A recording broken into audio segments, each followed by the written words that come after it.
Ya, assalamualaikum warahmatullahi wabarakatuh. Selamat siang. Ya. Kita lanjutkan materi fisika 1 hari ini, yaitu tentang dinamika rotasi. Langsung saya share screen ya. Ini udah terlihat di monitor kalian PowerPoint-nya? Sudah, Pak. Sudah, Pak. Sudah, Oke. Pak. Udah, oke. Dinamika rotasi ya. Slide-nya lumayan banyak ini ya, 43 halaman ya. Harus cepet ini ya. 43 halaman ini ya. Oke ya, mudah-mudahan cepet lah. Nggak saya buat full screen ya, soalnya biar nanti saya bisa ngeklik kelihatan itu ya. Nggak saya buat full screen, jadi dia bentuk mode seperti ini ya. Oke, berikutnya ya, yaitu tentang gerak menggelinding. Apa gerak menggelinding itu? Ada yang tahu gerak menggelinding itu apa? Atau gini aja ya, kalau mau jawab ini sebutkan nama sama departemen gitu aja ya, nama dan departemen itu aja ya. Gerak menggelinding itu apa? Ada yang tahu? Izin menjawab, Pak. Ya, silakan. Abdillah ya. Nama, Abdillah dari nama saya Abdillah, Departemen Geofisika, Pak. Geofisika, oke. Gerak Gimana Abdillah? menggelinding itulah gerak menggelinding adalah gerak suatu benda dari kombinasi gerak Nah, kombinasi. translasi dan rotasi, Pak. Ya, benar sekali Abdillah ya. Jadi menggelinding itu adalah gerak kombinasi ya, gerak antara translasi dan rotasi. Benar. Benar yang dikatakan Abdillah tadi ya. Jadi ini ada gerak gabungan translasi sama rotasi gitu ya. Ini contoh soal ya, contoh soal ternyata ya. Oke, langsung contoh soal ini ya. Jadi di sini ada bola pejal ya. Jari-jarinya 15 cm, masanya 10 kilo ya, menggelinding bidang miring ya. Bidang miringnya licin atau kasar? Ada yang tahu? Kasar, Pak. Kasar, ya benar yang dikatakan Abdillah. Harus kasar ya. Kenapa kok harus kasar? Iya, kalau licin nanti nggak menggelinding ya. Kalau licin, nanti yang terjadi cuma gerak translasi. Ya, gerak rotasinya enggak. Jadi gitu. Jadi supaya terjadi rotasi harus kasar. Ya.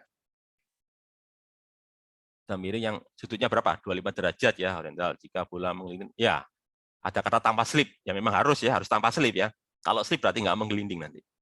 Tanpa slip dari keadaan dia mencapai ya jaraknya 75 meter turun gitu ya. Dan permukaan bidang miring halus maksudnya gimana?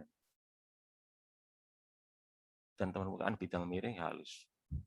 Oke, halusnya kita abaikan aja ya, harusnya kasar itu ya. Oke, pertanyaannya ada A, B, C ya. Pertanyaan A itu apa? Energi kinetik total. Lah ini kenapa kok total? Karena ada dua gerakan ya, translasi dan rotasi. Nanti ada energi kinetik translasi, ada energi kinetik rotasi gitu ya.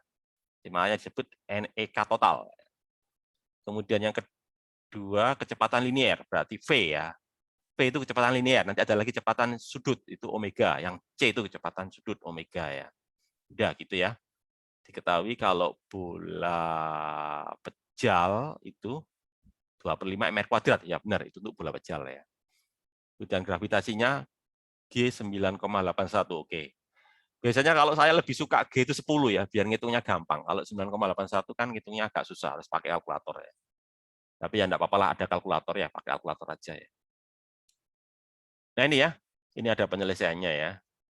Jadi ini untuk menghitung energi kinetik, ini menggunakan apa ini? Prinsip kekekalan energi ya. Jadi energi mekanik berubah menjadi energi kinetik ya. Sebentar, ini perlu saya luruskan dulu ya. Itu gini. Kalau di bab 4 ya, mungkin yang ngajar Bu Nuris ya, di bab 4 kemarin itu kan mengatakan gini, bahwa kekekalan energi mekanik ya itu berlaku kalau apa? Kalau yang bekerja hanya gaya konservatif kan begitu ya. Nah sekarang ada gaya gesek kan ya, ada gaya gesek. Apakah berlaku juga kekekalan energi mekanik? Ya saya katakan jawabannya itu tergantung jenis geraknya ya. Kalau geraknya itu gerak yang apa ya? Yang geraknya itu gerak translasi ya. translasi saja gitu ya. Itu berarti nanti, maaf sebentar. Kalau gerak translasi saja, maka nanti kan timbul gesekan gitu ya. Gesekannya nanti akan istilahnya namanya itu apa? Ya nanti ada ini gaya gesek kinetis. Jadi gini loh, sebentar ya. Mungkin perlu saya jelaskan dulu ya. Gaya gesek itu kan ada dua macam ya. Gaya gesek statis sama gaya gesek kinetis. Oke ya gitu ya. Sekarang pertanyaan saya, yang melakukan usaha itu gaya gesek apa? Statis apa kinetis yang melakukan usaha? Coba kalian jawab. Kan ada dua gaya gesek ya, gaya gesek statis sama gaya gesek kinetis. Yang melakukan usaha itu apa? Gaya gesek statis apa gaya gesek kinetis?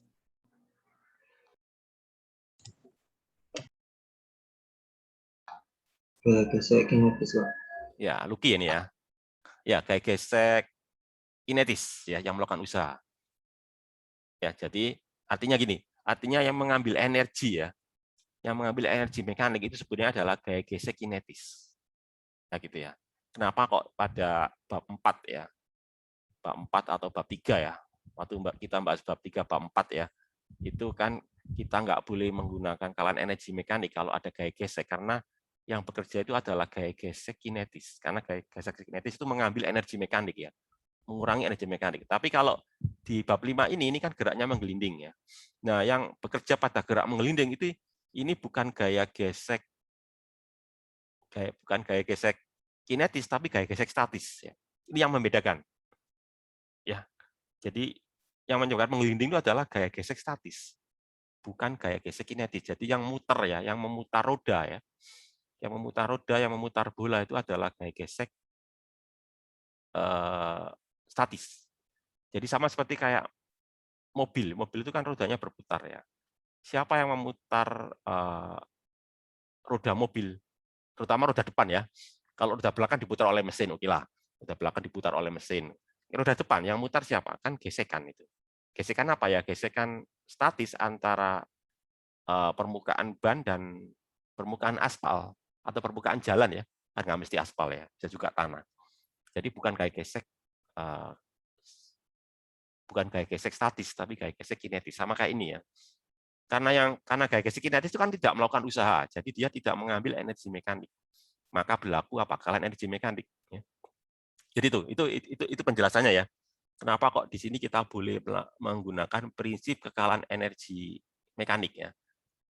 Karena gaya gesek yang bekerja pada gerak menggelinding adalah gaya gesek statis, sehingga dia tidak mengambil energi mekaniknya itu ya. Pokoknya prinsipnya begitulah. Sehingga nanti apa? MGH sama dengan K.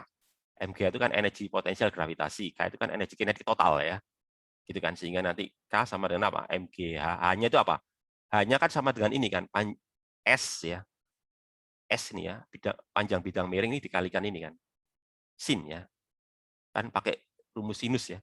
H itu kan S kali sin ya, gitu.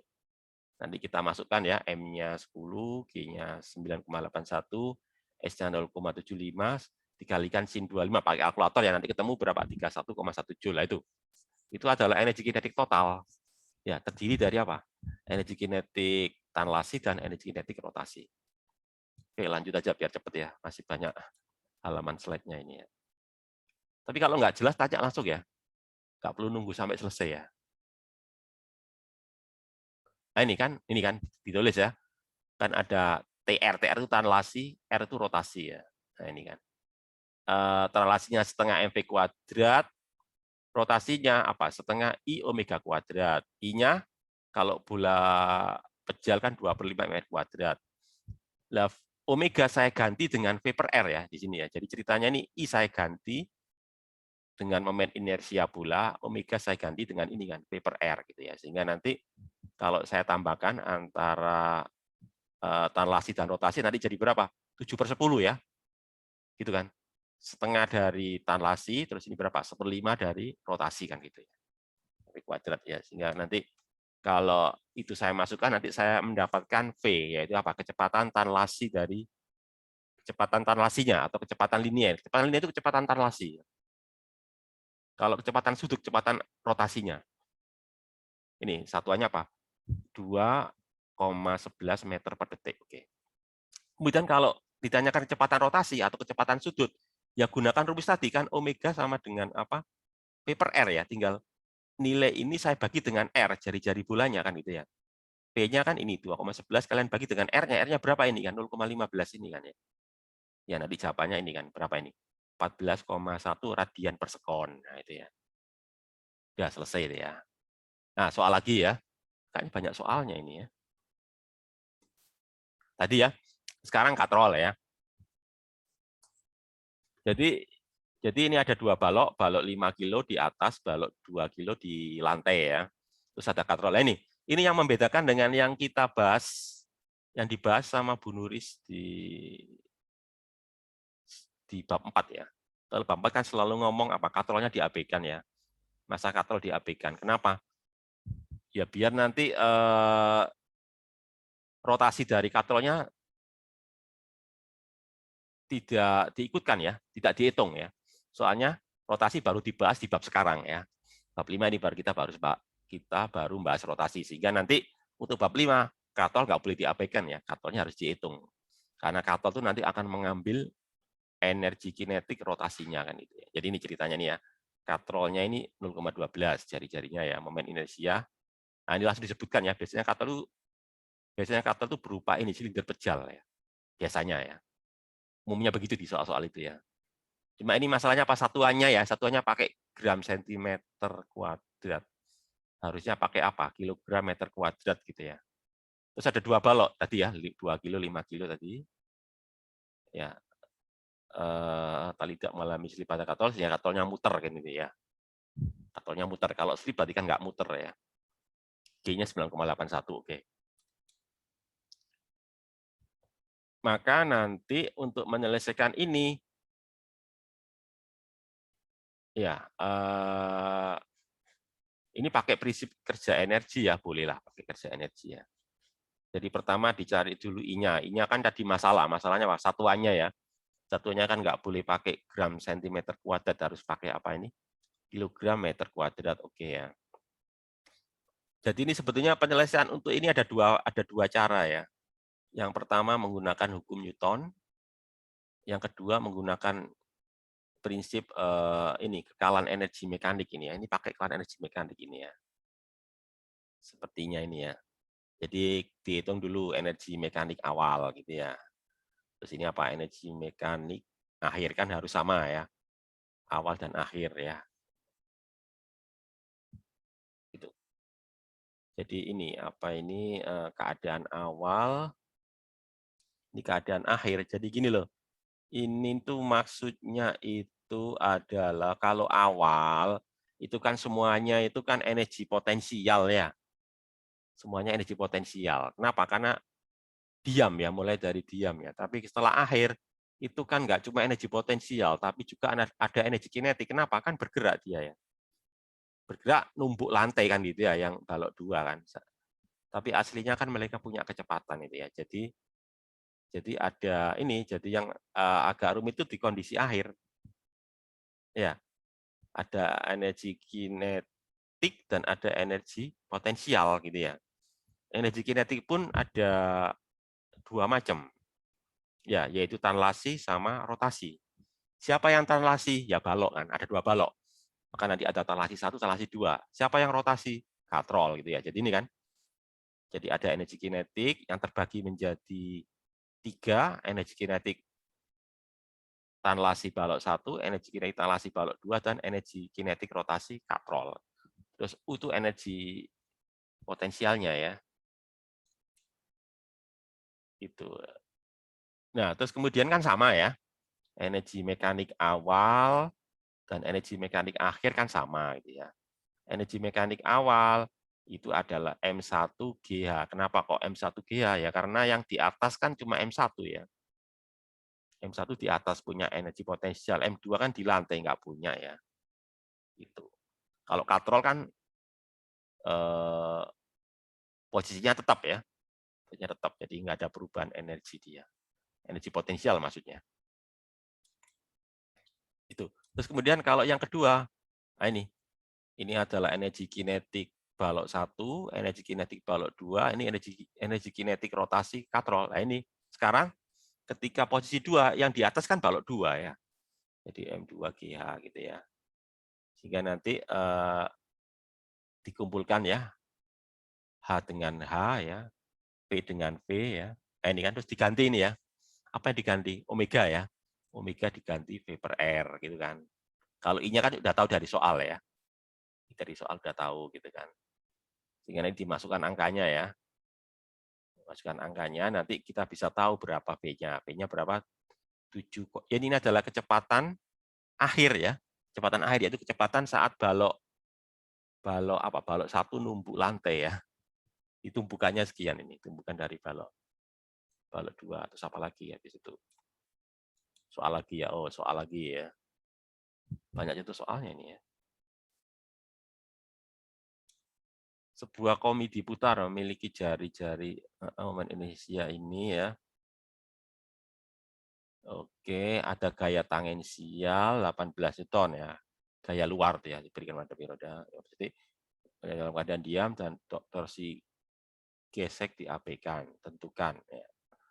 Jadi ini gesekannya diabaikan ini ya, sepertinya gitu ya. R-nya 2,4, I-nya 2100 kg meter kuadrat. Ada gayanya, gaya tangensial ya, Ft 18 Newton. T-nya 15 detik, udah gitu aja ya. Terus gesekan diabaikan ya. Pertama, tanya eka rotasi ya. Eka rotnya berapa?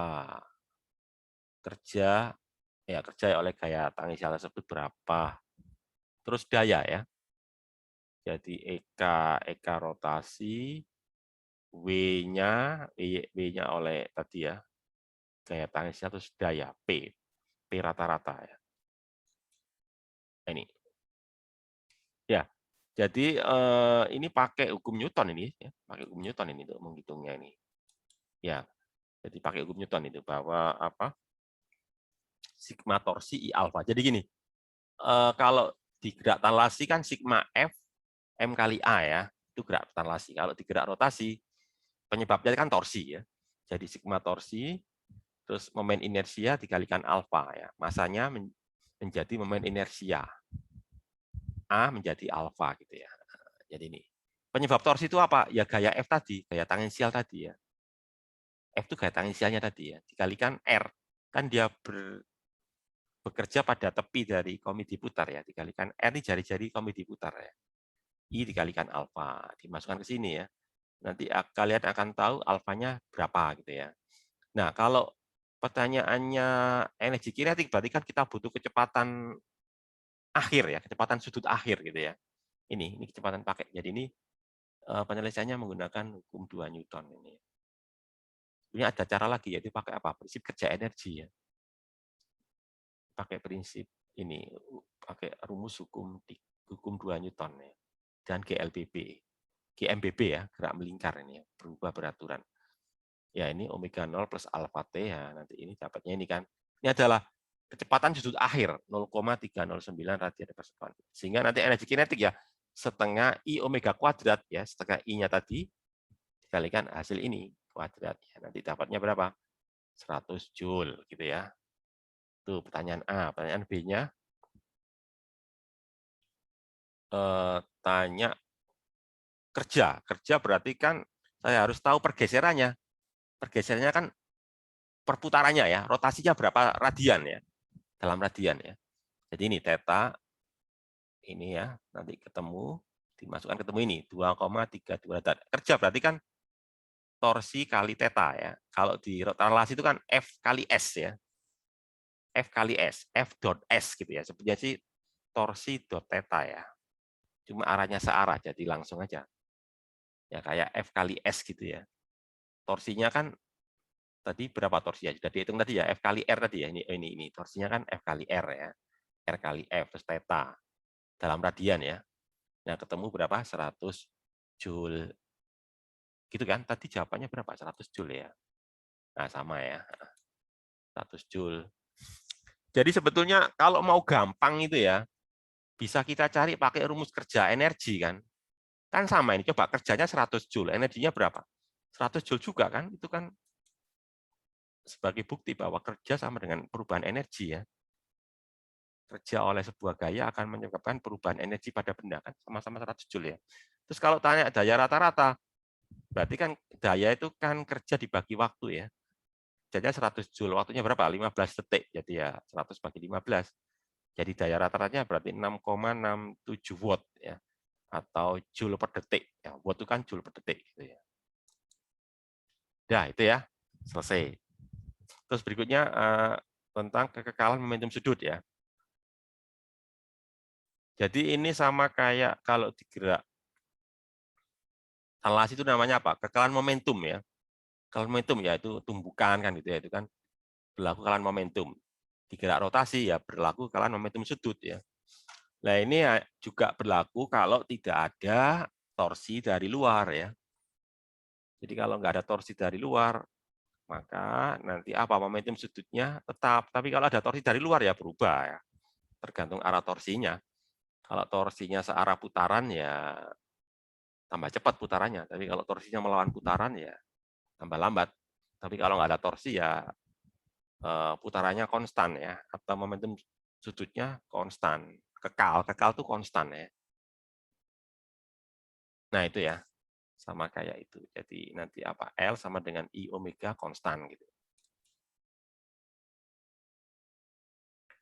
Nah terus ini mau menjelaskan tentang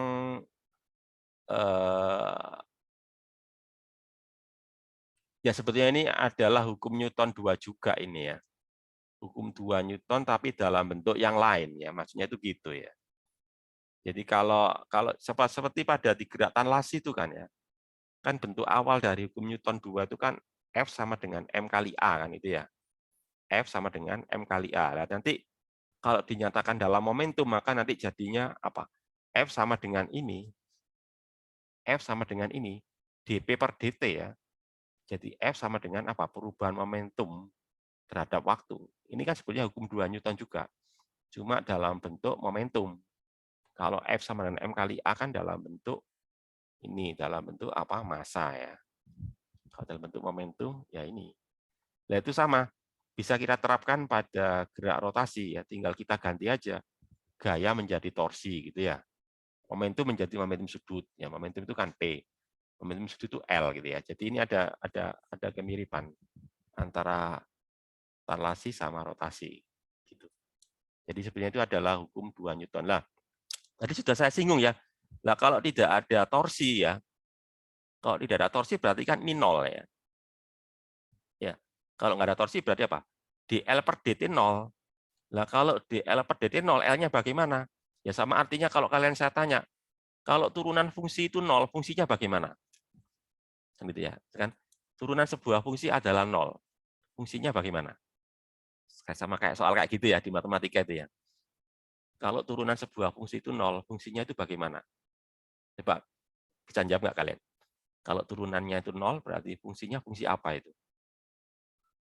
Fungsi konstan, Pak. Benar sekali jawabannya kan itu ya. Benar yang dijawab Andi tadi ya. Fungsi konstan. Jadi artinya apa? L-nya konstan kan itu ya. Ini loh. L konstan. Itu yang disebut tadi. Kekekalan momentum sudut. Jadi kekal itu artinya konstan ya. Jadi momentum sudutnya itu konstan atau kekal. Itu terjadi kalau apa? Torsinya nggak ada. Torsinya 0. Tapi kalau ada torsi ya nanti terjadi apa? Perubahan momentum sudut. Bisa tambah besar, bisa tambah kecil, tergantung arahnya ya. Searah atau berlawanan. Kan gitu aja sih. Ya ini kan. Ini kan kekekalan momentum ya. Ini loh. Kalau apa? Torsinya 0 ini ya. Torsinya 0 kan itu ya.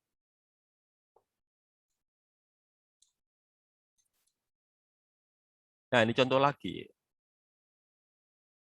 Nah, kayak ini loh, ini kan nggak ada torsi dari luar ya. Jadi ceritanya ini ada cakram diputer ya. Terus tahu-tahu ada yang nempel itu ya, kantong pasir ya. Nempel di tepinya gitu loh. Gitu. Nanti putarannya bagaimana? Ya, kalau sebelumnya ya hanya berupa piringan aja cakram kan putarannya omega 0. Setelah dikasih kantong pasir menjadi omega.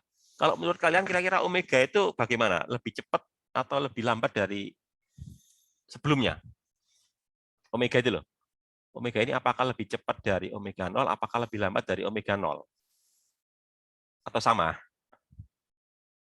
Kalau menurut kalian, dugaan kalian lah, anggapan kalian, atau tebakan kalian lah, kira-kira gimana nih? Pengalaman kalian ya mungkin ya. Kira-kira kecepatan putarannya tambah cepat atau tambah lambat ketika saya tambahi ini loh, kantong pasir ini loh. Ada yang bisa jawab?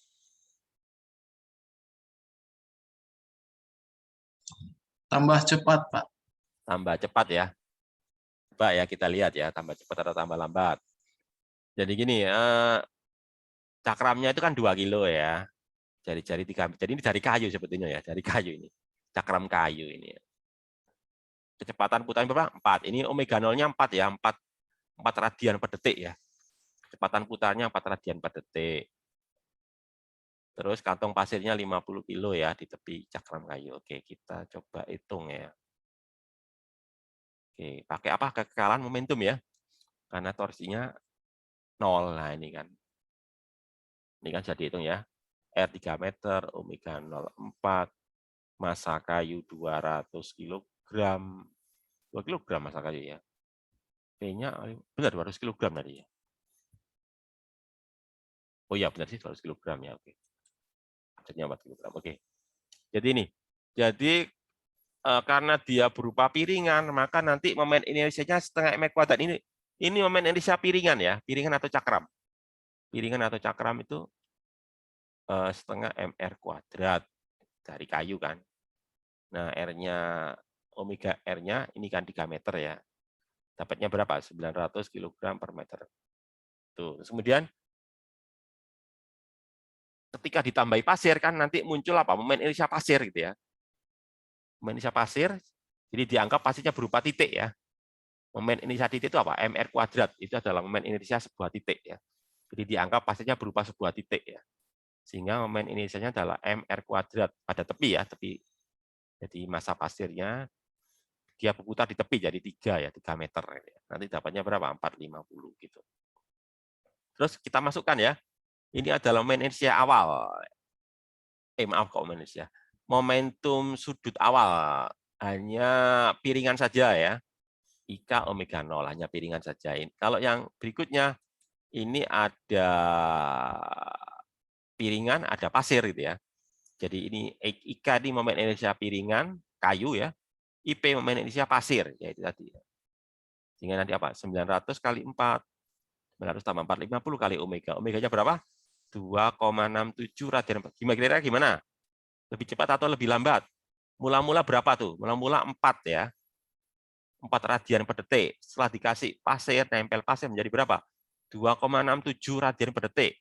Lebih cepat atau lebih lambat itu? Dari 4 menjadi 2,67. Putarannya. Hah? Gimana? Tambah lambat. Ya tadinya kan 4 ini ya. 4 putaran per detik ya. Dari 4 menjadi 2 kan 2, kan. Nggak nyampe 3 ya. Ya, jadi kan tambah lambat ya. Ya tambah lambat.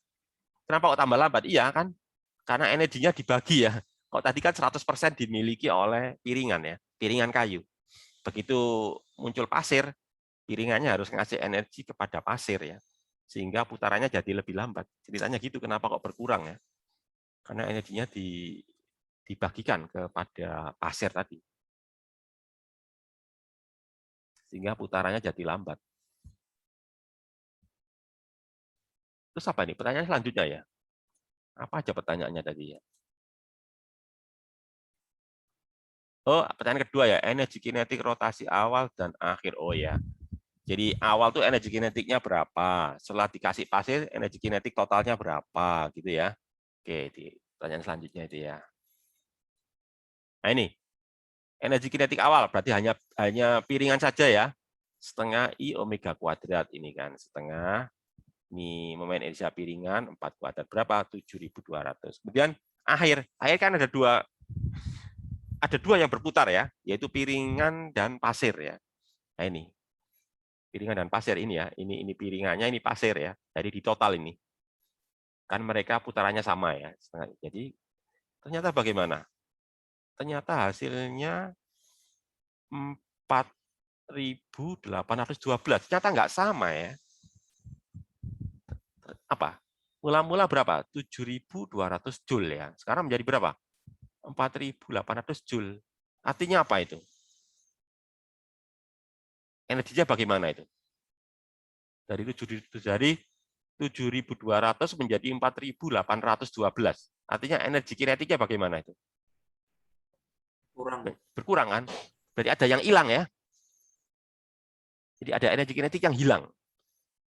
Ya, biasanya begitu. Ada kinetik yang hilang ya. Hilangnya dari mana? Hilangnya kemana? Ya hilangnya itu bisa berupa panas ya. Panas dari gesekan antara permukaan cakram dengan kantong pasir tadi ya. Jadi ketika kantong pasir itu menyentuh piringan, itu timbul gesekan ya. Awal ya, pada saat awal itu pada saat awal mereka bersentuhan itu ya.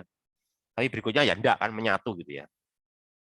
Jadi berapa energi yang hilang ya itu akibat gesekan awal tadi itu yang menyebabkan berkurangnya energi kinetik. Kemudian berikutnya, nah ini ya. Ini dua kondisi yang berbeda ya.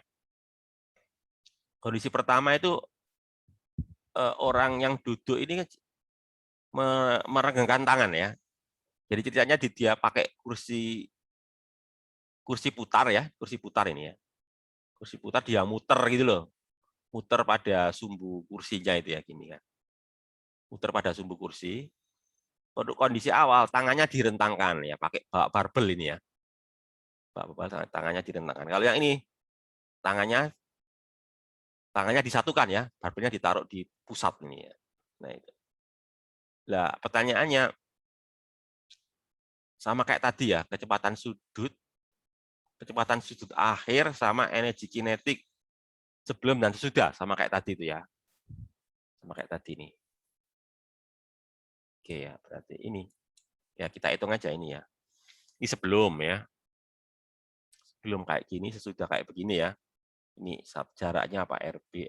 Ini jaraknya 0 ini ya. Oh ini ada ya. RA ini ya. Jaraknya lebih kecil ya. Oke, nanti hasilnya ya kita gunakan ini kekalan momentum sudut ya, kekalan momentum sudut gitu.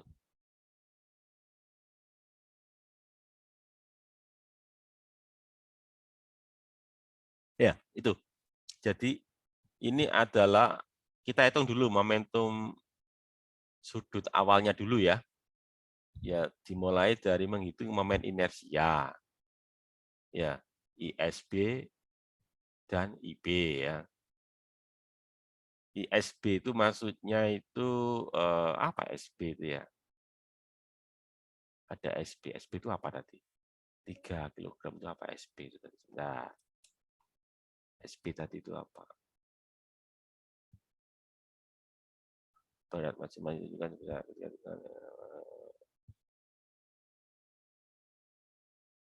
Oh, SB itu maksudnya itu momen inersia dari orang ya, orang dan kursi gitu ya. Siswa dan bangku, oh gitu. SB ya. Ya oke lah, momen inersia dari siswa dan bangku disebut ISB. Oh. Ya, jadi ini dibedakan ya. Siswa dan bangku jadi satu. Barbelnya dipisah gitu ya. Jadi ini momen inersia siswa dan bangku. IB ini momen inersia barbelnya, kan ada dua barbel itu ya. Barbel kiri dan barbel kanan gitu ya. Sehingga nanti jawabannya ini, kalau di soal kan disebutkan momen inersia siswa dan bangku berapa ini ya. Dari soal ini ya. 3 kg meter kuadrat ya. Barbelnya kita hitung pakai partikel tadi ya. MR kuadrat ya. Ini barbel kiri, ini barbel kanan ya. Kan sama kiri kanan, sehingga tinggal dikali 2 gitu aja kan. Jaraknya kan sama kiri kanan ya. Dikuadratkan soalnya ya. Nah, nanti jawabannya berapa? 9 kg meter kuadrat. Itu adalah momen inersia awal. Kemudian kalau akhir ya, itu jaraknya lebih pendek kan. Yang tadinya jarak barbelnya itu berapa sebelumnya ya? Jarak barbelnya 1 meter ya. Ya, 1 meter ya. Sekarang menjadi berapa? 0,3 meter kan itu ya. Ini kan ini lihat ini ya. Ya, ini kan sebelum kan ini jaraknya 1 meter ya. RB ini loh. 1 meter. Tapi setelah dirapatkan ini cuma berapa? 0,3 meter. 30 cm. Jadi memendek ya jaraknya ya. Itu. Oke. Ya, sehingga nanti jawabannya berapa? 3,54 JI ya. Jadi apa yang terjadi? Momen inersianya mengecil ya. Mula-mula besar, berikutnya mengecil. Kemudian berlaku apa? Kekekalan momentum sudut ya. Momentum sudut awal sama dengan momentum sudut akhir ya. 9 tadi 0,775 ya. Ternyata ini ya. Omega. Jadi berapa nanti omeganya? 1,91 radian per detik. Ya. Tambah cepat, tambah lambat putarannya. Tambah cepat, tambah lambat putarannya. Gimana? Tambah cepat. Tambah cepat ya. Kenapa? Mula-mula kan 0, ya. 0,75. 0, loh ya. Setelah itu apa? 1, kan ya. Hampir 2 ya. Ya, tambah cepat. Jadi ini kayak penari balet itu loh. Kalau kalian ngamati penari balet ya, biasanya kan pertama dia merenggangkan tangan ya. Habis itu tangannya dirapatkan. Kan putarannya tambah cepat ya. Coba kalian amati penari balet itu ya. Ketika dia merenggangkan tangan kan putarannya pelan ya. Tapi begitu tangannya dirapatkan, langsung muternya cepat ya. Ya kayak gitulah. Jadi di sini putarannya lambat. Ketika begini putarannya cepat kan gitu ya. Ini kayak itu. Ya, terus berikutnya ini. Kita cari energi kinetiknya ya. Ini energi kinetik awal kan itu ya. Energi kinetik akhirnya ini. Ternyata bagaimana dengan energi kinetiknya? Energi kinetik rotasi awal 2,53 Joule gitu ya. Terus energi kinetik rotasi akhir berapa ini? 6,46 Joule. Begitu ya. Ya, bagaimana nih kesimpulannya ini? Energi kinetiknya bagaimana? Berkurang atau bertambah? Berkurang atau bertambah ini?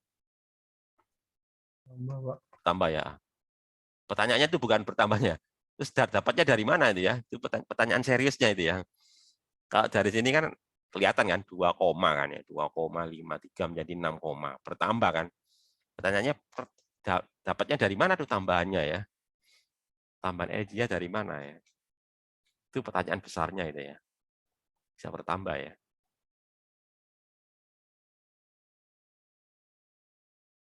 Kalau berkurang saya bisa jelaskan ya. Ada gesekan. Nah, kalau bertambah ini yang saya nggak bisa jelaskan ini kok bisa tambah ini ya. Tambahnya dari mana ini? Oke, secara matematis nggak masalah ya. Cuma secara fisika jadi masalah ini. Tambahnya dari mana ini ya? Secara matematika nggak ada masalah.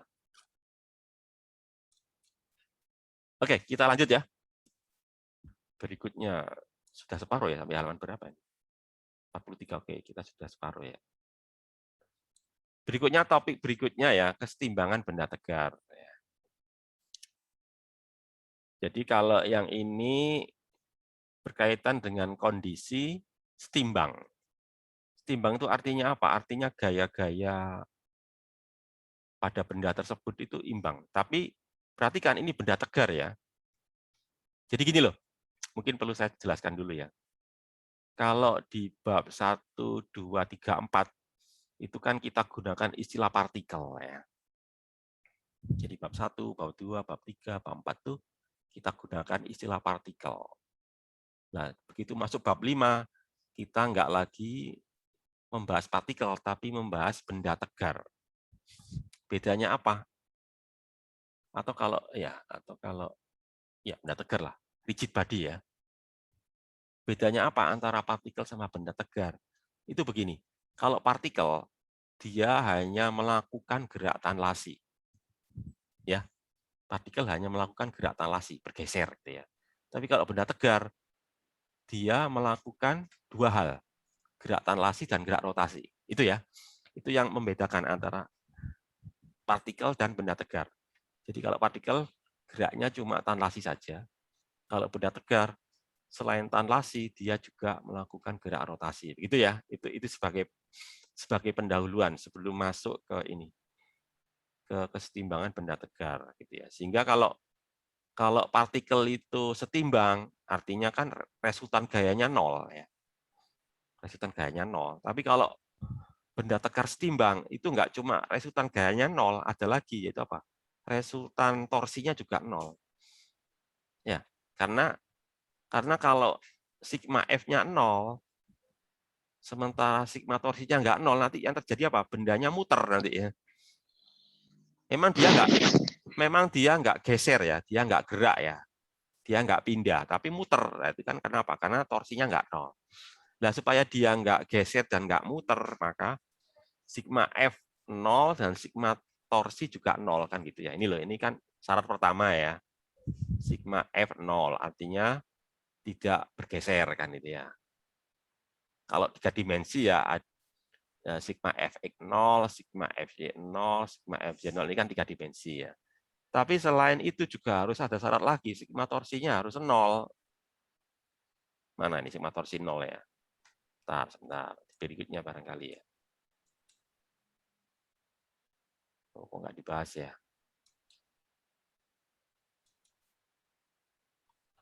Oh, kok nggak dibahas ya? Oke lah, enggak apa-apa lah. Nanti saya coba tambahkan aja ya.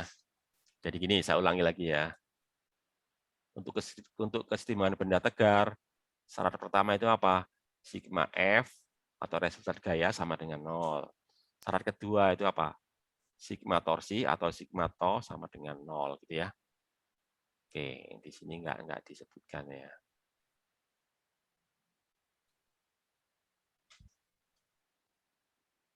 Nah, ini sebagai contoh aja ini ya.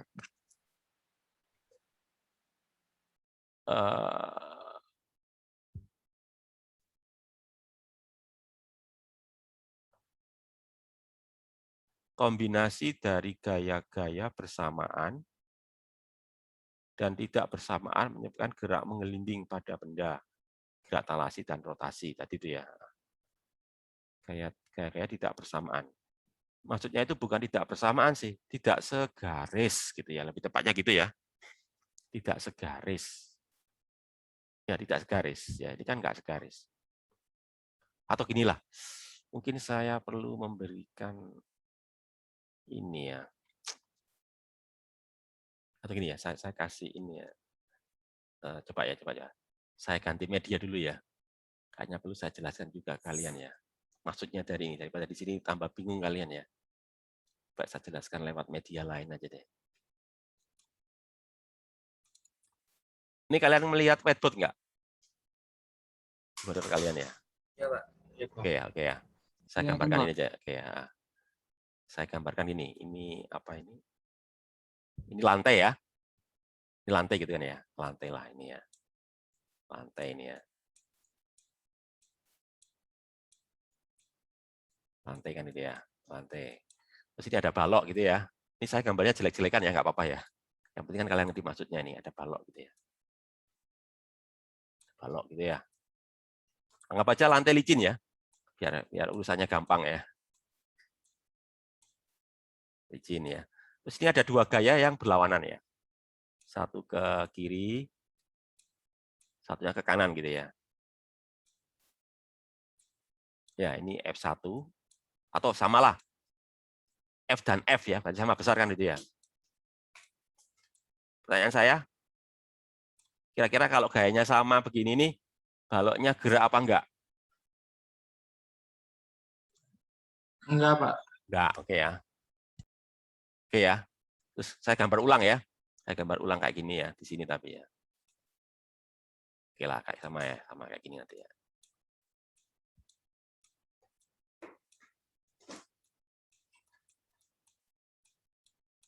Oke ya, saya gambar ulang di sini. Tapi yang lain ya, kasusnya lain. Itu gini. Di sini ada gaya F gini ya. F ya. Di sini juga ada gaya F, tapi di sini, di bawahnya sini ya. Nah, gini.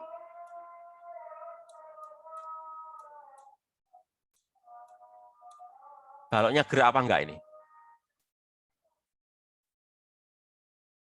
Gerak enggak? Enggak, Pak. Gerak apa tidak? Hah? Tidak. Tidak. Muter apa enggak? Mutar. Ah, muter kan jadi muter kan itu ya? Ya, Pak. Jadi terguling gitu ya. Terguling, jadi terguling. Jadi itu ya. Jadi memang di sini ya, di sini memang ini. Di sini itu gini loh. Di sini sigma F 0 ya. Ya, sigma F ini 0. Di sini juga sama, sigma F juga 0 ini ya. Juga sama, sigma F sama dengan 0. Bedanya apa? Kalau ini sigma torsi juga 0 ini ya. Sigma torsi 0. Nah kalau ini, sigma torsinya nggak 0 kan itu ya. Sigma torsi nggak 0. Kenapa? Karena kedua gayanya nggak segaris gitu ya. Ini kan nggak segaris ini, kan ini kan segaris ini ya. Kalau segaris torsinya 0, tapi kalau nggak segaris timbul torsi, timbul momen kopel ya. Timbul torsi, karena nggak segaris ini. Gayanya sejajar kan, tapi nggak segaris. Maksudnya itu gitu ya, maksudnya itu ya. Oke, saya kembali lagi ke tadi ya. Gambarnya gitulah.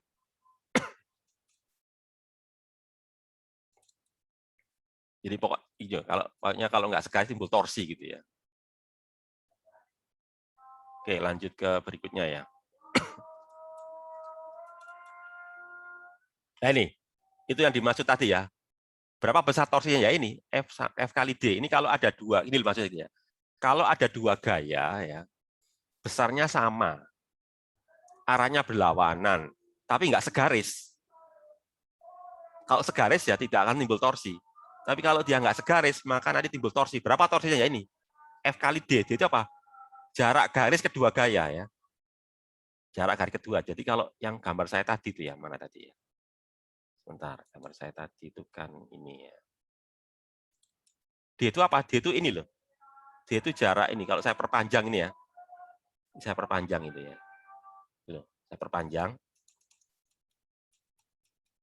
D itu jarak ini, jarak garis kedua gaya. Ini adalah D. Jadi D itu adalah jarak garis perpanjangan kedua gaya. Ini D ini. Itu ya, itu D itu. Nah, itu. Jadi ini ya. Jadi nanti timbul torsi sebesar itu nanti. F kali D ya. D itu jarak garis kedua gaya. Ya, itu torsi. Torsi nanti akan menimbulkan apa? Ya, menimbulkan putaran ya. Torsi kan penimbul putaran gitu ya.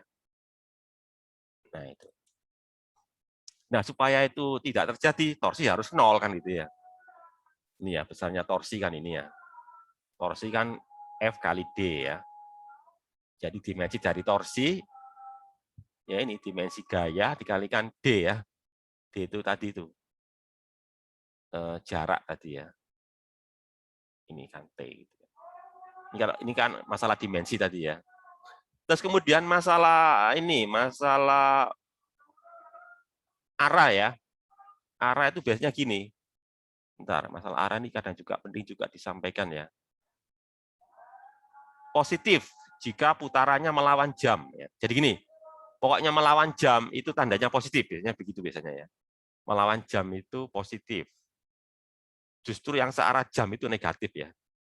Jadi putaran melawan jam itu biasanya diberi tanda positif ya. Putaran yang searah jam itu negatif begitu ya, biasanya gitu ya. Oke, itu ya.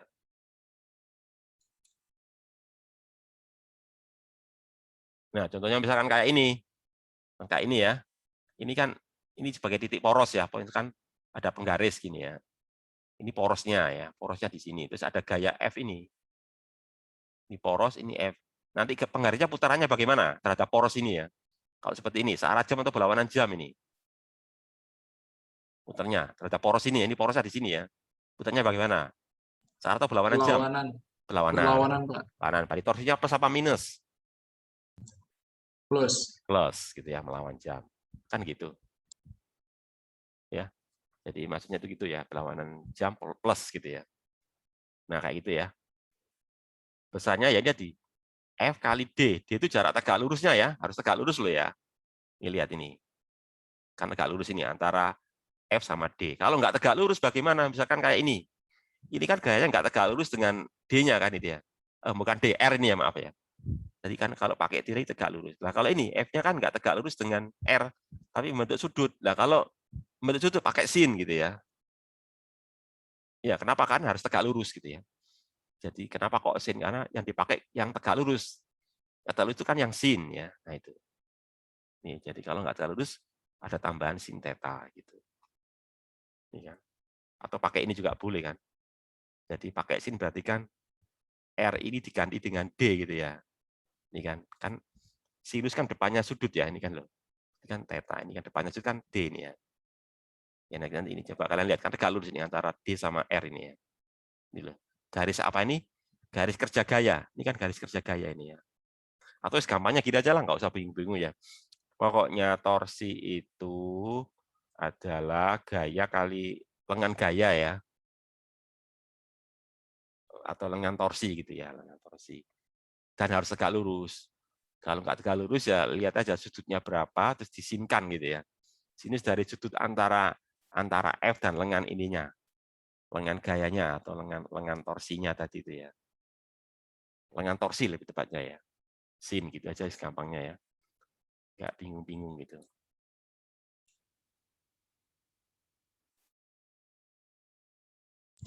Pak, izin Ya, bertanya, Pak. silakan Bagia ya. Bagia Satria. Gimana Bagia? Ya, Pak. Kan Bapak bilang kalau torsinya muternya ke kiri itu positif. Jangan ngomong kiri kanan, tapi searah jam berlawanan jam. Oh ya, searah jam itu negatif. Berlawanan jam positif. Itu dilihatnya dari mana, Pak? Misalnya kan roda mobil. Kalau kita lihat dari kanan itu searah jam, tapi kalau kita lihat dari kiri itu berlawanan jam. Itu bagaimana, Pak? Oke. Ngelihatnya itu dari poros putarannya. Jadi kalau misalkan roda mobil, ya kita harus lihat per porosnya ya.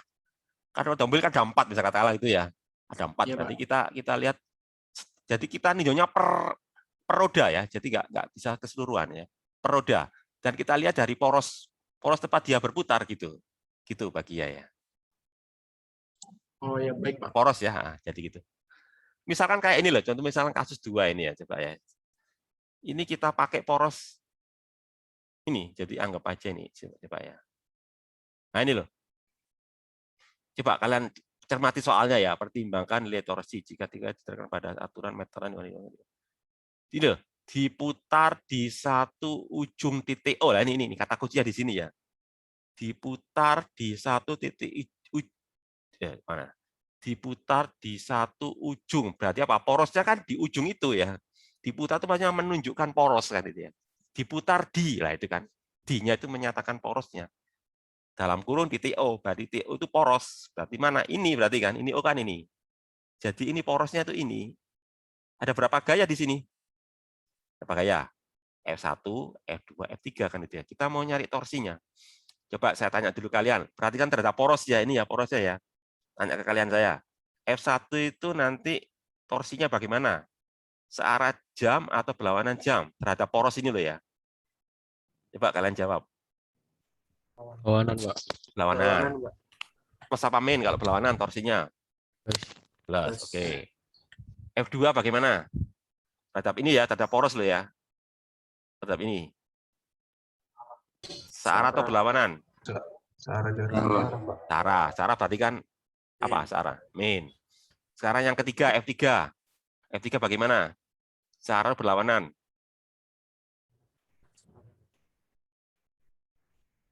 Searah ya, Pak? Searah atau berlawanan? Searah. Searah. Tahu dari mana kok searah? Tidak kedua-duanya ya, Pak? Tidak kedua-duanya. Kenapa? Kan di porosnya. Kan F3 terletak persis di poros kan itu ya. Jadi gini, kalau gaya persis di poros berarti kan tidak menimbulkan torsi. Nanti maksud saya. Jadi sama kayak gini loh. Saya kasih ilustrasi ya. Misalkan kalian buka pintu ya. Pintu kan punya poros ya. Ya kan? Pintu kan punya poros. Poros itu engselnya ya. Pintu kan punya engsel atau punya poros itu ya. Porosnya biasanya di mana pintu itu? Engselnya pintu atau porosnya pintu di mana biasanya? Kusen, Pak. Ya, di apanya? Di tengahnya pintu apa di pinggirnya pintu? Pinggir. Nah, pinggir kan? Kan kalian bisa ngamati sendiri. Pasti di pinggirnya pintu, nggak ada ya pintu porosnya di tengah ya. Ada nggak pintu porosnya di tengah ya? Engselnya di tengah ya. Ada nggak? Sepertinya nggak pernah nemu ya. Masih di pinggir ya. Nah, kalau Pintu kalian yang putar, Pak. ya bisa juga pintu yang putar ya. Iya, benar. Pintu putar kan juga gitu ya. Persis. Nah, pintu putar ada juga ya. Sekarang pertanyaan saya, katakanlah pintu yang biasa lah, yang masih di pinggir engselnya ya. Kalau kalian buka pintu, kalian dorong itu di bagian mana dari pintu? Pasti. Ujungnya, Pak. Lah ujungnya kan, apakah kalian dorong di porosnya? Bisa nggak kalian buka pintu, yang kalian dorong itu persis di engselnya? Bisa nggak pintunya terbuka? Enggak, Pak. Nggak bisa kan? Nggak bisa. Jadi harus di ujungnya. Kalau gini aja sekalian ya, kalian dorong di ujungnya sama kalian dorong di tengahnya. Kira-kira lebih gampang mana? Buka pintu ya, kalian buka pintu ya. Kalian dorong di tengah, di bagian tengah pintu sama di bagian ujung yang jauh dari poros. Lebih gampang mana bukanya? Yang di ujung, Pak. Nah, kan itu jawabannya ya. Artinya apa? Semakin jauh dari engsel, semakin besar torsinya kan gitu. Ya, dengan gaya yang sama ya. Jadi kayak gitu. Jadi penjelasan kenapa kok F3 itu tidak menimbulkan torsi, karena dia di porosnya. Sama kayak kalian buka pintu, kalian dorong porosnya ya, nggak buka pintunya. Gitu ya. Makanya di situ 0 kan itu ya, ini loh 0 kan ya. Jadi F3 tidak menimbulkan torsi. Yang menimbulkan torsi kan apa? F1 dan F2. F1 jauh kan dari apa? Dari poros ya. Torsinya biasanya besar. Kalau F2 kan dekat dengan poros, torsinya kecil biasanya gitu ya. Biasanya gitu ya. Gitu. Yang satu plus ini kan. Kenapa kok plus? Karena tadi ya searah jam, ini minus karena melawan jam gitu. Ya, pakai ini loh, pakai sin loh ya, perhatikan. Sin theta 1, ini kan sin theta 2 kan itu ya. Itulah theta 2 ya, pakai sin lah. Kalau secara teori paling gampang begitu sih. Oke, lanjut ya. Nah, ini mungkin ini akan lebih memudahkan kalian memahami tentang tadi ya, tentang torsi tadi ya. Perhatikan di mana nih porosnya. Ini loh, cara dari soal ini ya. Nih, pada sumbu rotasi O, nah ini ya. Berarti sumbu rotasinya kan O, berarti O ini porosnya ini. Jadi nanti kalian lihat dari O ini ya. O ini ya. Ada berapa gaya di situ? F1, F2, F3. Coba saya tanya kalian. F1 itu bagaimana ini? Arah torsinya, arah putarannya. Searah jam atau berlawanan jam terhadap ini loh ya. Arah. Hah? Yang keras, Joshua? Searah ya? Ya benar.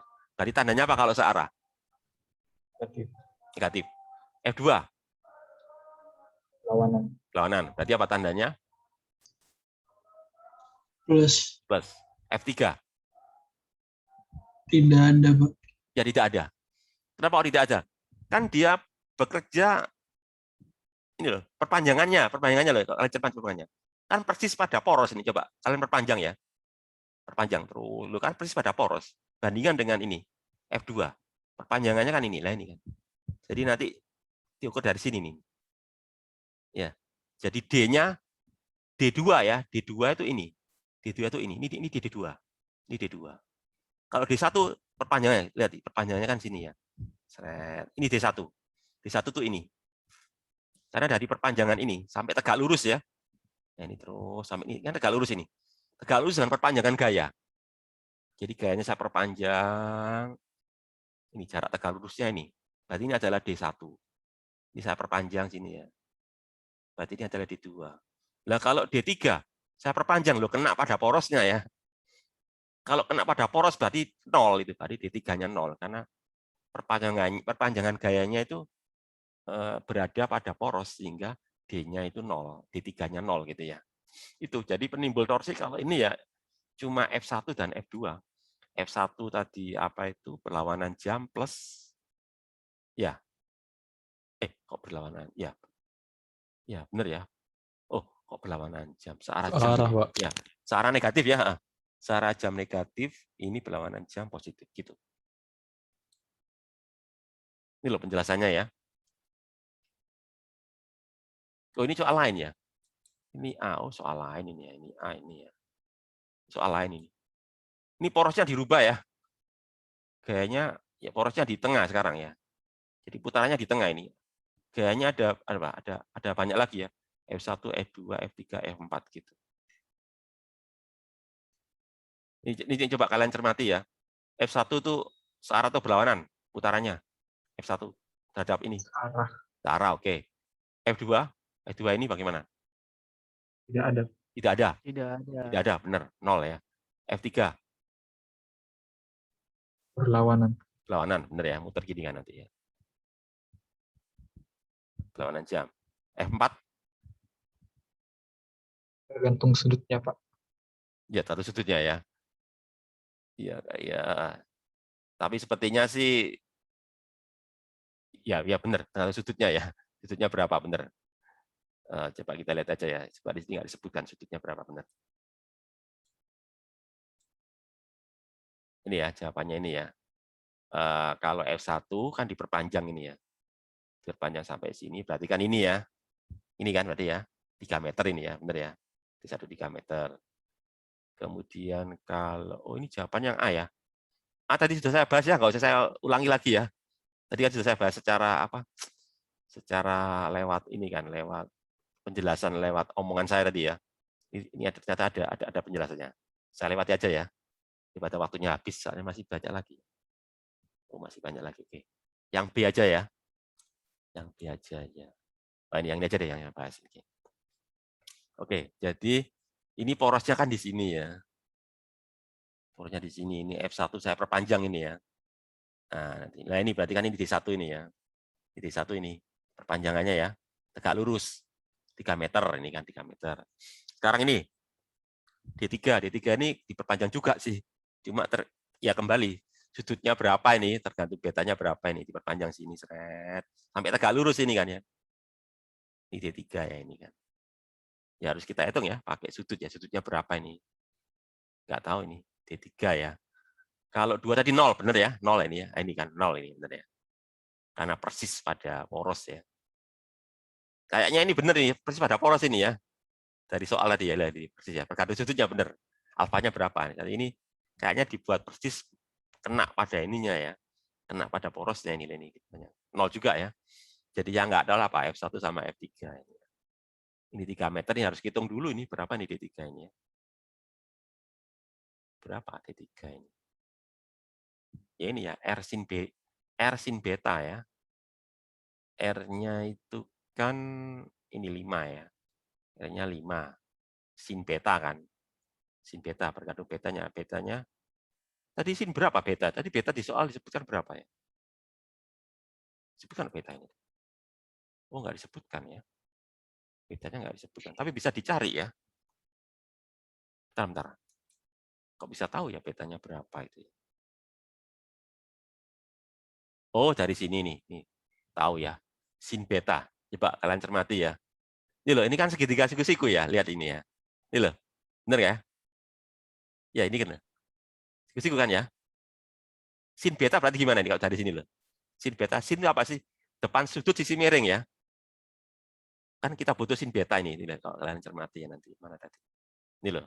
FR sin beta ini ya. Butuh sin beta berarti kalau gitu, kalau ini 5 ya. Ini 5, ini 3. Berarti sin beta sama dengan apa ini? Ini 5, ini 3. 4. Ya, benar. 4. Sin beta.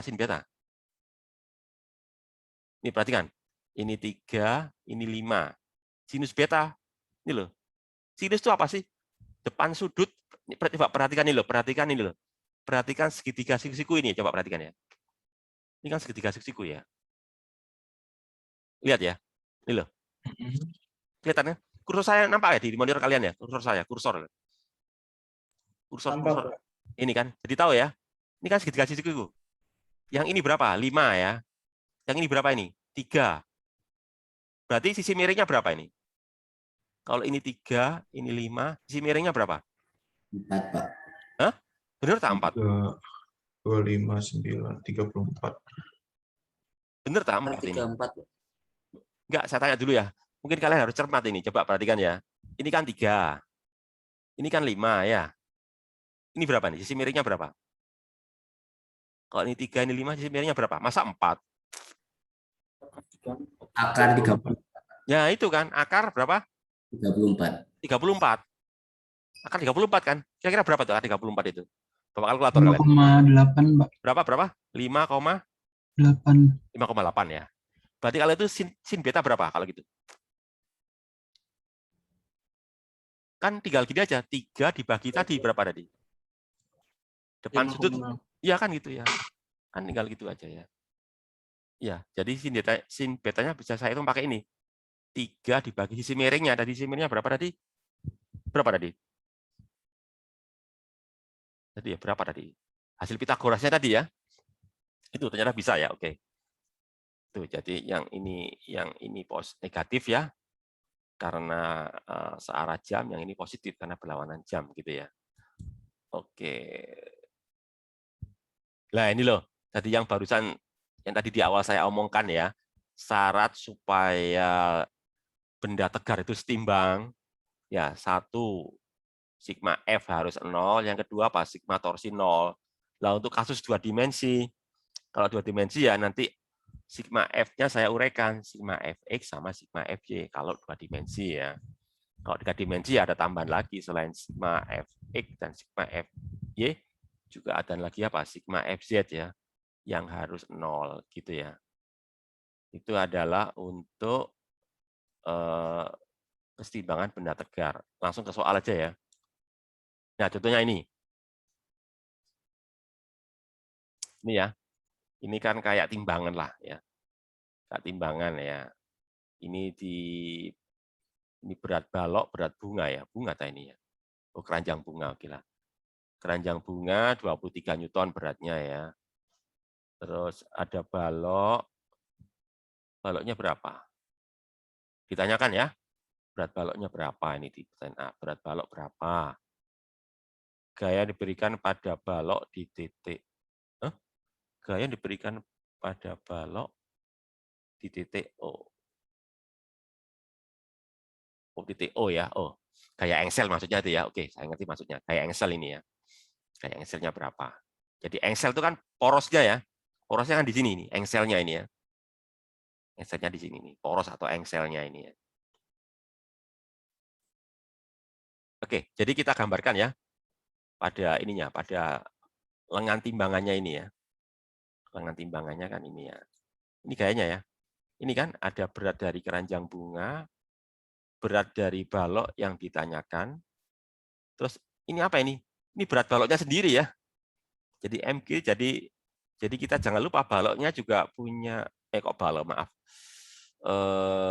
Lengan timbangannya juga punya berat ini ya. Batangnya ini loh. Batang timbangannya juga punya berat ya.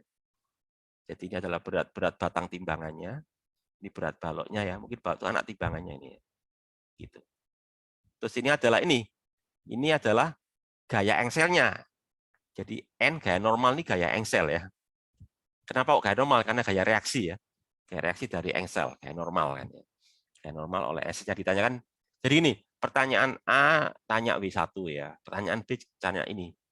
Tanya gaya normal engsel ini ya. Oke. Jadi semuanya kita ngacunya pada poros ya. Porosnya kan ini. Ada berapa gaya di sini? Ada berapa gaya?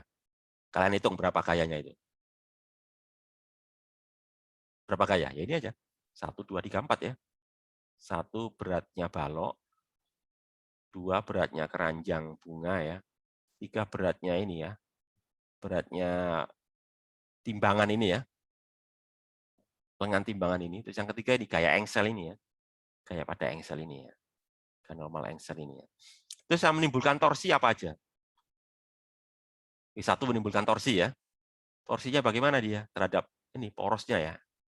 Torsinya adalah ke sana. Berarti apa ini? Searah jam. Negatif ya. Ini negatif kan ya. Ini juga negatif ini ya. MG ini. Gaya pada batangnya ini ya. Batang timbangan ini ya. Negatif juga. Yang positif kan ini keranjang ini ya. Positif gitu ya. Sehingga nanti dihitung kayak gini nih ya. Jadi dihitung. Ini adalah. Nah, sebetulnya kalau seperti ini ya. Seperti ini sebetulnya kasus kesetimbangan benda tegar ya. Tapi 1 dimensi ya. Jadi ini adalah kesetimbangan benda tegar 1 dimensi. Dimensinya apa ya? Dimensi ini atas bawah kan? Karena gaya-gayanya kan atas bawah ya. Jadi arah Y lah gitu ya. Atas bawah ini. Arah Y. Jadi nanti supaya terjadi keseimbangan apa? Sigma FY 0 sama sigma torsi 0 ya. Karena satu dimensi. Jadi nanti ini kan Y komponen ya. Jadi yang ini harus 0, semuanya total ya. Total ini 0, total sigma FY 0, total sigma torsi juga 0 ya. Jadi ini untuk sigma gaya F 0, nah ini sigma torsi 0 gitu. Intinya sih gitu ya. Nah ini kan. Ini pertama. Sigma torsi 0 gitu ya. Sigma torsi 0 berarti kan ini ya. Ini torsi oleh balok 1. Ini torsi oleh keranjang bunga. Ini torsi oleh ini beratnya batang atau lengan timbangan ya, 0. Nanti dapatnya berapa? Ini ya. Kita udah tahu ya. Berarti kalau gitu berat balok harus berapa? 2,89. Dan yang kedua, syarat kedua kan harus memenuhi ini juga ya. Sigma FY harus 0 kan. Ya, sigma. Jadi selain sigma torsi, sigma F ya. Jadi nanti ini ya. Jadi ini arah ke bawah, negatif. Arah ke bawah, negatif. Arah ke bawah, negatif. Yang ke atas kan cuma gaya engsel kan. Coba lihat ini. Kan yang ke atas kan hanya gaya engsel ya. Semuanya kan ke bawah. Berat, berat, berat gitu ya. Nah, nanti dari itu saya bisa tahu kalau gitu apa gaya engselnya ini 55,3 Newton. Ini adalah gaya engsel ya, ditanyakan itu. Ya, masih ada contoh lagi, masih banyak ya. Sudah jam 3 ya. Oke, lah berikutnya ya. Biasanya yang ini yang biasanya ditanyakan di ini ya, di apa itu? Di ujian akhir ya, di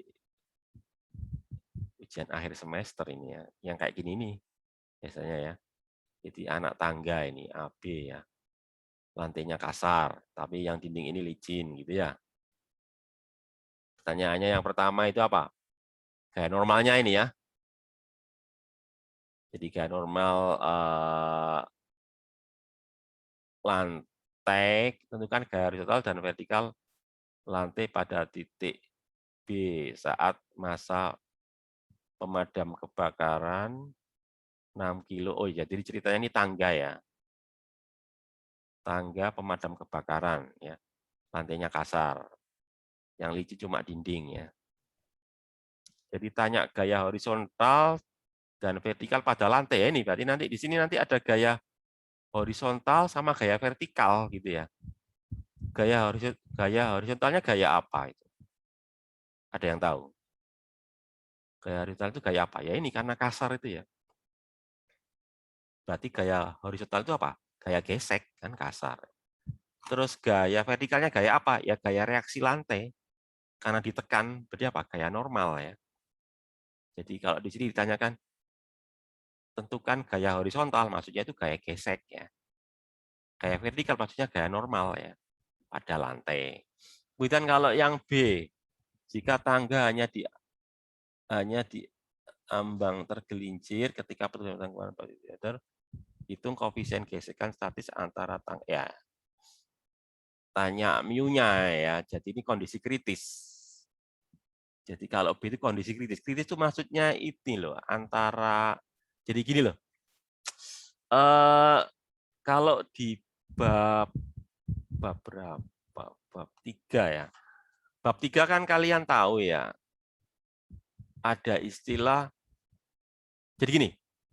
Kalau benda ya, saya taruh di lantai kasar gitu ya. Terus saya tarik. Bendanya gerak enggak? Kalau tarikannya lemah. Benda saya taruh balok lah katakanlah, balok saya taruh di lantai kasar. Saya tarik dengan gaya kecil. Baloknya enggak bergerak ya. Itu penyebabnya kenapa? Saya tarik kok enggak gerak. Itu penyebabnya kenapa? Gaya gesek statis. Ya benar, gaya gesek statis gitu ya. Karena dia enggak gerak, saya perbesar gaya tariknya ya. Saya perbesar. Kalau cukup besar apa terjadi? Oh, sudah cukup besar, apa yang terjadi? Baloknya tersebut. Bergerak. Bergerak kan? Tapi ada kondisi di mana baloknya itu tepat akan bergerak. Ya, jadi ada kondisi di mana balok tepat akan bergerak. Tepat akan bergerak itu maksudnya apa? Maksudnya itu belum bergerak ya. Jadi baloknya belum bergerak, tapi tepat mau gitu ya. Nah, pada kondisi tersebut itu apa? Gaya gesek statisnya itu maksimum ya. Jadi pada kondisi tepat akan bergerak itu masih belum bergerak. Jadi masih gaya gesek statis, tapi gaya gesek statisnya itu paling maksimum.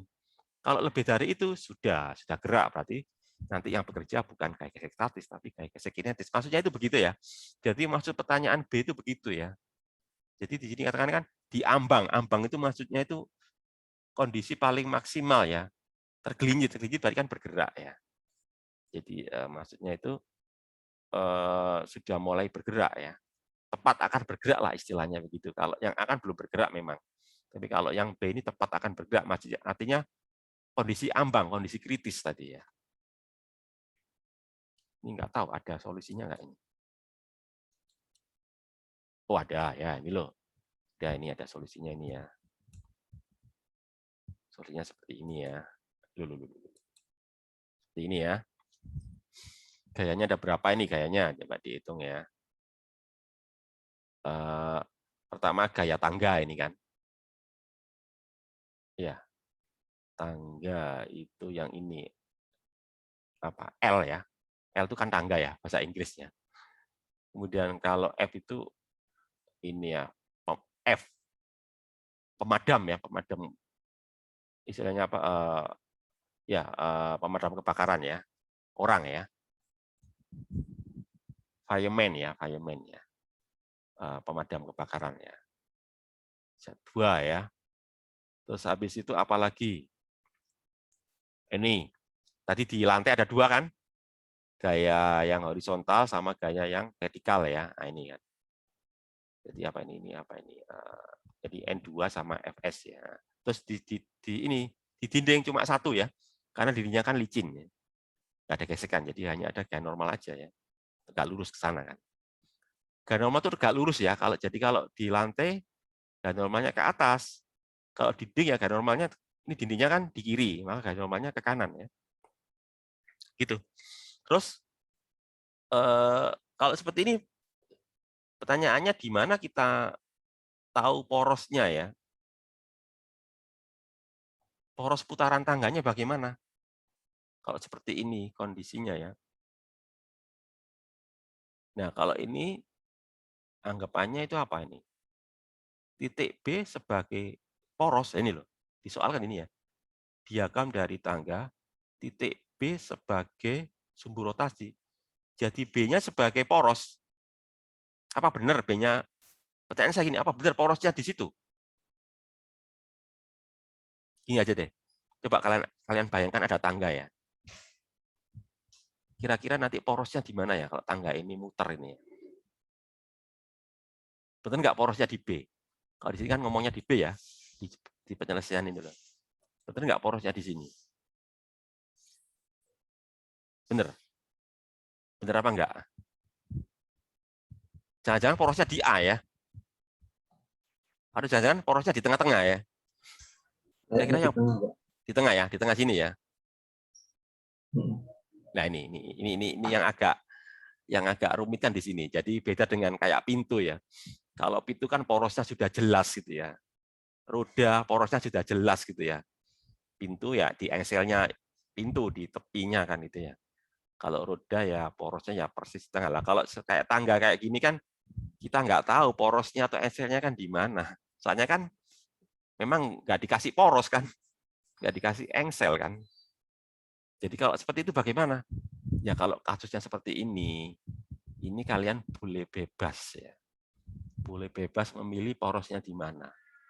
Kalian boleh memilih poros di B. Bebas, karena kan nggak ada poros yang sebenarnya kan. Kan nggak dikasih poros ini. Beda dengan kayak pintu, kayak roda, tadi kan jelas porosnya kan. Jadi kalau seperti ini ya kalian boleh milih. Kalian boleh pakai poros di B boleh. Di A pun boleh. Di tengah pun boleh. Bahkan dimanapun boleh. Terserah ya, nggak harus di A, di tengah, atau di B. Dimanapun boleh. ngambil porosnya bebas gitu ya. Cuma kalian harus mempertimbangkan. Kira-kira kalian harus ngambil poros yang membuat perhitungannya sederhana. Ya, kalau kalian mengambil porosnya sembarangan, nanti perhitungannya jadi ruwet gitu ya. Jadi pilihlah poros ya yang membuat nanti perhitungannya menjadi sederhana. Gitu. Lah coba di soal ini pinter ini. Bukan di soal, di jawabannya itu. Pinternya kenapa? Dia ngambil poros di B. Karena kalau dia ngambil poros di B, kan nanti saya nggak perlu ngitung torsi oleh apa ini? Oleh gaya gesek dan oleh gaya normal 2 kan. Gitu kan. Berarti saya cukup menghitung torsi oleh apa? Oleh N1, oleh apa ini? Oleh F apa ini? F-nya tangga ya, berat tangga sama oleh beratnya pemadam kebakaran ini ya. Gitu. Jadi dia ngambil poros yang apa? Yang gayanya banyak gitu ya, sehingga nanti apa hitungannya? Coba kalau kalian ngambil poros di sini kan nanti muncul 4 torsi kan kalau kalian ngambil. Misalkan kalian ngambil poros di A, kan nanti muncul torsi oleh berat tangga, berat pemadam, torsi oleh apa ini? Oleh gaya normal N2, oleh gaya gesek kan gitu. Jadi gitu ya. Triknya gitu, strateginya gitu ya.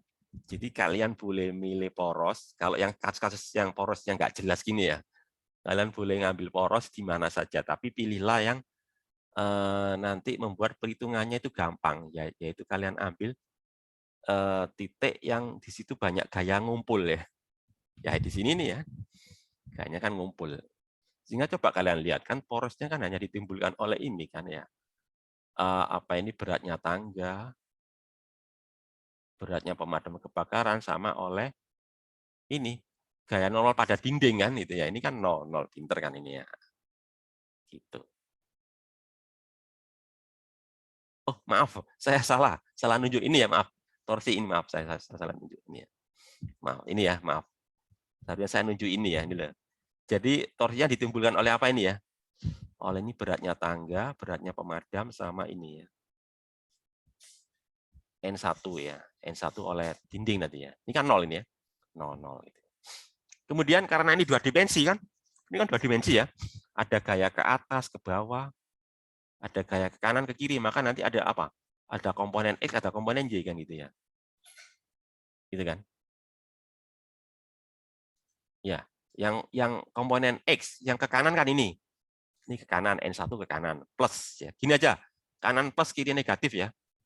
Kanan plus, kiri negatif. Kemudian apa? Atas plus, ini kan atas, N2 atas ya. Atas plus, bawah negatif ini ya. Bawah ini kan. Negatif karena ke bawah kan itu ya. Nah itu. Maka nanti ngitungnya ya ini nanti. Sigma torsi 0, nah ini kan.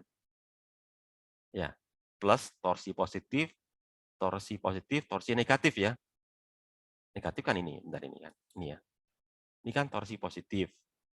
Ini torsi negatif ya. Ini torsi negatif. Maka nanti ini. Nah, ini torsi negatif. Ini kan. Sehingga nanti saya jadi tahu kalau gitu apa N1 151 Newton. Gitu. Terus kemudian yang kedua arah X ya. Atas positif, atas kanan ya. Kanan positif, kiri negatif. Maka nanti ketemu apa? Gaya geseknya 151 gitu kan ya. Terus yang berikutnya sigma FY 0 ya, berarti apa? Atas positif, bawah negatif kan? Bawah negatif, negatif. Nanti ketemu apa? N2 ini kan itu ya. Itu untuk yang A. Kemudian untuk yang B, kondisi kritis ya. Artinya mau muter ya, tergelincir ya. Ya ini sama ya. Sama kayak tadi analisanya ya. Cuma bedanya kan gaya geseknya kalian ganti dengan ini kan. Gaya gesek kalian ganti kenapa? Mu kali N kan ya. Gaya geseknya kan ada di titik 2 ya. Lantai ya, berarti kan pakai N2 ya. Bukan di N1. N1 kan licin ya. Jadi ini. Jadi bedanya cuma ini aja. Jadi Fs kalian ganti dengan apa? Mu S N2 dan negatif ya. Ya, negatif kan? Kenapa negatif? Karena ke kiri ya. Alasnya ini kan. Ini kan kiri kanan ya, negatif karena ke kiri. Sama kayak tadi ya. Bedanya itu. Nah, lalu ini Kak, jadi kan ya ini ya, torsinya 0 kan ya nanti. Nanti kan dapatnya apa? N1 sekian ya, ini kondisi kritis ya. Lalu dari situ nanti kan kalian ganti ini ya. Oke. Nanti apa? N2-nya sekian. Nanti berikutnya kalian ganti ini. Gaya geseknya kalian ganti dengan ini kan. Mu S N2. Maka nanti N2-nya kan tahu ini kan. Masukkan itu nanti kan jadinya tahu mu S gitu ya. Pokoknya intinya hanya mengganti gaya gaya gesek dengan mu S statis ya. Gaya gesek statis ya. Karena masih belum gerak. Masih mau ya, mau gerak. Atau tepat akan bergerak gitu, Pak. Masih statis gitu ya. Itu. Terus masih ada lagi. Sepertinya ini contoh terakhir ini ya. Oke ya, tinggal contoh ini aja deh. Nah, ini sepertinya soal yang pernah keluar di ujian akhir ya, beberapa tahun yang silam ya. Soalnya modelnya kayak gini nih. Jadi ada lampu ya. Lampu diikat sama tali ya. Ada tali penopangnya ini ya. Tali penopang ini 30 derajat ya terhadap ini. Terhadap kayunya ini, penyangganya ini ya. Jadi tali penguat sama penyangganya ini. Nah, pertanyaannya yang pertama suruh membuat sketsanya ya, terus yang kedua gaya-gayanya ya. Oke. Nah, sketsanya itu gini gaya-gayanya ya, ini loh. Ini kan berat lampu ya. Ini berat lampu, ini beratnya ini tiang penyangga ya. Ini talinya ya. Ini talinya 30 derajat. Terus ini apa ini? Engselnya ini kan. Nah, ini jelas engselnya ya. Engselnya di sini nih. Jadi engselnya itu ini. Ini loh. Ini sebagai engsel ini kan. Ini engselnya di sini ya. Ini engsel sebagai engsel ini ya. Kan bisa muter ini ceritanya ya. Jadi ini bisa diputer ini. Porosnya di sini ini. Jadi ini bisa turun naik, ini muter gitu loh. Nah, muter gini nanti. Ini engsel ini. Ini engselnya sudah jelas ini ya. Nah, nanti ini juga gitu ya, kan 2 dimensi ya. Jadi komponen X, komponen Y, ini torsinya ya. Nah, torsi terhadap apa ini? Ya, biasanya terhadap engsel ya, biasanya ya. Terhadap engsel ini, coba lihat aja ini. Itu terhadap apa? Ya, terhadap O ini ya, terhadap engsel ini ya. Jadi kalau terhadap engsel ini, maka nanti oleh berat lampu dan berat batang penyangga, itu apa ini? Arah jam negatif ya. Tapi kalau tali ini positif karena melawan jam kan itu ya. Ya, jadi ini oleh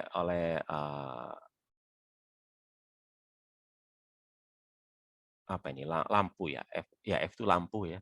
B itu oleh batangnya ya. Ini oleh tali gitu ya. Negatif oleh nanti 0 ini ya. Nah, kemudian gaya penyangganya ditanyakan juga ya. S ini harus saya uraikan menjadi komponen X dan komponen Y ya. Kan ini istilahnya gaya reaksi nih, gaya penyeimbang ini S ini ya. Gaya engsel ini gaya penyeimbang ya. Jadi ngimbangi apa? Yang ngimbangi gaya ke bawah dan gaya ini, gaya T ini. Di arahnya ya melawan ketiga gaya ini ya, ke sana kan. Sehingga nanti yang pertama torsinya dulu, nanti dari torsi ketemu tegangan tali kan ya. Tegangan talinya segini. Kemudian nanti untuk menjawab S nanti kan ada SX, ada SY ya. Nah, nanti nyari aja tinggal dijumlahkan pakai Pitagoras kan. Ini kan. S tadi kan apa? Komponen X kuadrat tambah komponen Y kuadrat. Nanti sama dengan ini. Kalau tanya sudutnya, ya kita gunakan rumus trigonometri ya. Bisa pakai tangan kan. Komponen Y bagi komponen X kan itu ya. Kalau tanya sudut ininya. Sudut gaya engselnya tadi ya. Sudut gaya engsel berarti sudut ini loh. Sudut ini ya. Sudut gaya engsel ini berapa ya? Nanti ini kan. Komponen apa ini? Komponen Y dibagi komponen X pakai tangan ya. Arkes tangan ya, pakai arkes tangan. Nah, kan arkes tangan atau tan min 1 nanti ketemu 6,61. Ya, sudah selesai ya. Meskipun ini terlambat berapa ini? 3 menit ya. Ya, mungkin nggak apa-apa lah meskipun terlambat 3 menit ya. Mungkin ada pertanyaan, mungkin beberapa menit ada pertanyaan barangkali dari kalian. Saya masih belum Iqbal ya. arah S-nya bagaimana. Oke, Iqbal ya. Yang S ini ya Iqbal ya. Iya. Oke. Jadi gini Iqbal, coba Gaya yang mau diimbangi ada berapa gaya, Iqbal? Ada 3 kan ya? Ini kan, berat lampu ini ya. Berat lampu kan ke bawah. Berat yang penyangga kan ke bawah. Tali kan mesti ke sana kan ini ya. Ya. Jadi S ini harus ngimbangi apa? Harus ngimbangi berat kan? Ya. Berarti harus arahnya apa? Ke atas kan itu ya. Jadi S harus punya komponen ke atas untuk ngimbangin loh. Beratnya apa ini? Beratnya lampu dan beratnya batang penyangga.